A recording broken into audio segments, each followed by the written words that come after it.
Oxymoron আজকে যে টপিকটা হচ্ছে সেটা হচ্ছে অক্সিমোরন। তো অক্সিমোরন কাকে বলে? এর ডেফিনেশনে দেওয়া আছে, oxymoron is a figure of speech. Oxymoron হলো একটা উপমা in which two opposite or contradictory words are place together, যেখানে কী করা হয়, দুটো বিপরীত শব্দ একে অপরের পাশাপাশি ব্যবহার করা হয় to create a new meaningful expression, এবং একটা নতুন অর্থপূর্ণ একটা ভাব প্রকাশ করা হয়। তো দুটো বিপরীত শব্দ একে অপরের উল্টা, তো ওরকম দুটো বিপরীত শব্দ পাশাপাশি ব্যবহার করে একটা নতুন অর্থ বানানো হয়, ওইটাকে আমরা বলে থাকি অক্সিমোরন। এবার কমন এক্সাম্পল অনেকগুলো উদাহরণ আছে এবং এই উদাহরণগুলোর মাধ্যমে ভালো করে বুঝবো যে অক্সিমোরন কাকে বলে। ওয়ান নাম্বারটা আছে ডিফিনিং সাইলেন্স। ডিফিনিং মানে ডিফ করা, মানে কি? ডিফ মানে হচ্ছে কাউকে বধির করে দেওয়া, কালা করে দেওয়া, কেউ শুনতে পাচ্ছে না। সাইলেন্স মানে হচ্ছে চুপচাপ। তো এটা কি করে সম্ভব যে দুটো আলাদা আলাদা শব্দ এমনভাবে মানে চুপ আছে যে বধির হয়ে যাচ্ছে, কালা হয়ে যাচ্ছে, কানে শুনতে পাচ্ছে না? তো এটা তো দুটো অপোজিট, একদিকে আছে যে বধির, অপরদিকে আছে সাইলেন্স, চুপচাপ। চুপচাপ থাকলে তো কেউ বধির হয় না, জোরে আওয়াজ করলে না বধির হয়ে যেতে পারে?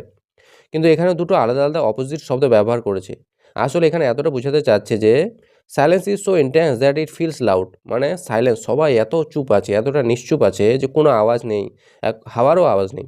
তো এতটা মানে চুপচাপ আছে, তো ওটা থেকে মনে হচ্ছে যে কানটাই খারাপ হয়ে গেছে। মনে হচ্ছে যে ওই একটা সাইলেন্স যে আছে, সাইলেন্সটাই যেন মনে হচ্ছে যে বিশাল বড় একটা আওয়াজ। সব যদি চুপ হয়ে যায় তাহলে কেমন হয়?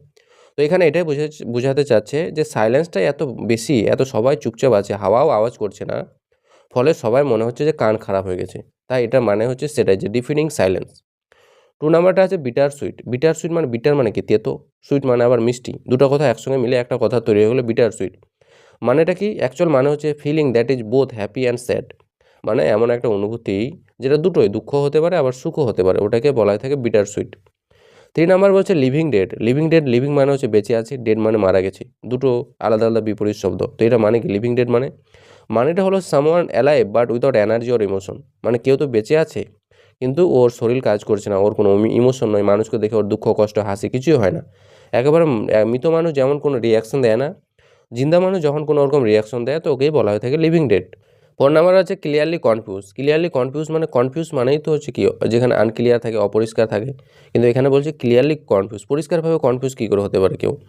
Confusion that is obvious. Clearly confuse মানে হচ্ছে যে কনফিউশনটা হতেই পারে সবার, নর্মাল জিনিস, কোনো একটা ব্যাপারে কনফিউশন থাকা, ওটাকে বোঝাতে বলা হয় ক্লিয়ারলি কনফিউজ। পরেরটা 5 নাম্বার বলছে ওপেন সিক্রেট। ওপেন সিক্রেট মানে কি? A secret known by everyone. Secret মানে গোপন, ওপেন মানে আবার সবাই যেটা জানে। তো ওপেন সিক্রেট মানে কি? মানে এমন একটা সিক্রেট যেটা সবাই জেনে গেছে, তো ওটাকে বলা হয়ে থাকে ওপেন সিক্রেট। তো এই যে সব শব্দগুলো আছে, এই শব্দগুলোকে কি বলা হয়ে থাকে? অক্সিমোরন বলা হয়ে থাকে।